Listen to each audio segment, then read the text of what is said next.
Jets. And by the way, Hines. Fireman Ed, he's back, right? He is back. He is back. The Jets' #1 pick. Maybe he never left, as Mike said. Second quarter, Rudolph, Hodges, whoever. Rudolph to Johnson. They tied at 10. Neither one of those guys played particularly well. We go to the fourth. Tim will talk about that in a second.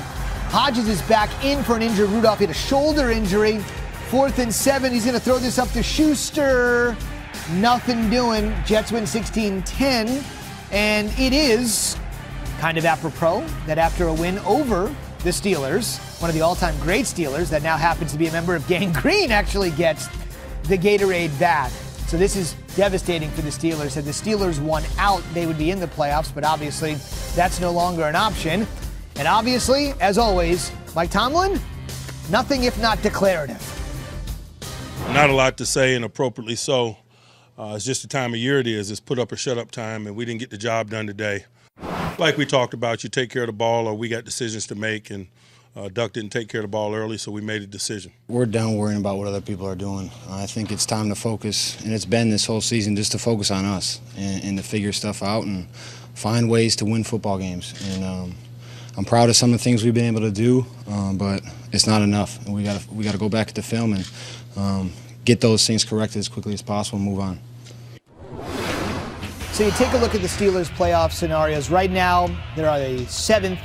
Obviously, you know the top 6 maggots are just on the outside looking in, and they're going to need to win and then get some assistance in Week 17. There are numerous options for them to get there, but it's got to be tough, knowing that if they had just won out and then won Week 17, a game in the division against the Ravens team that frankly might not have a ton to play for, they could have been easily the 6th seed.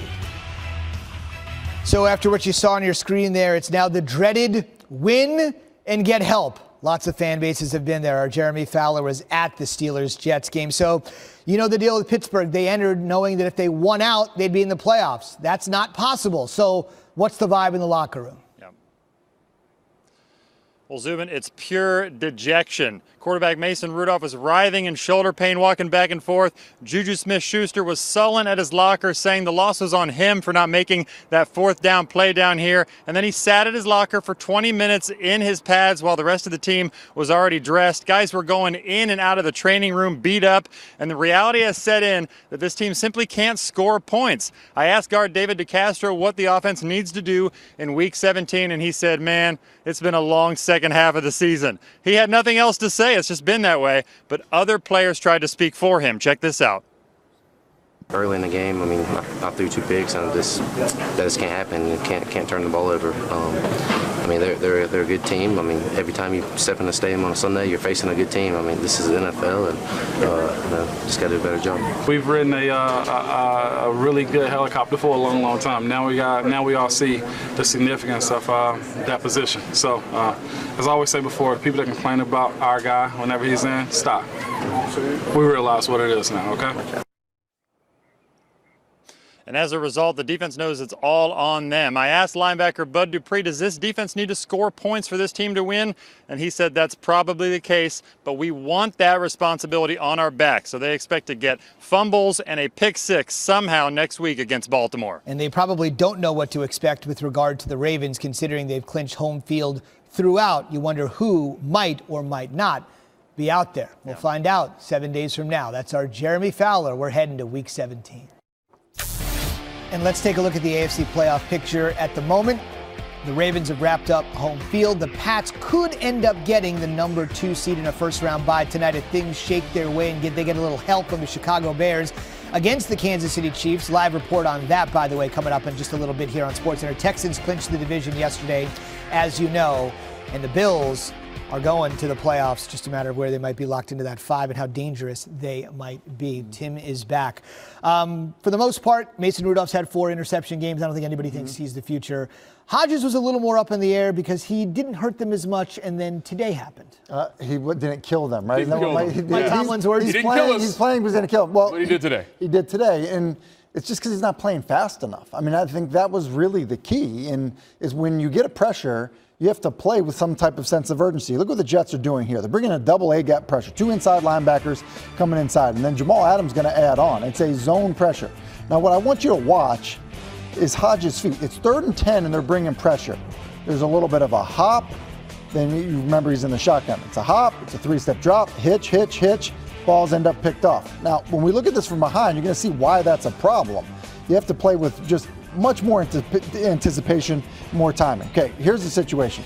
Pouncey, the center, is going to go to the right. So he's going to move to the right. So basically what you have is you have these three, Pouncey and right guard and right tackle, for these three. So you're all set to your right. Now, to the other side, what you're going to have is, because now you just have two offensive linemen over here, you have to set on the edge rusher, okay? And you're sitting there, which means the back, in this case Samuels, is right there.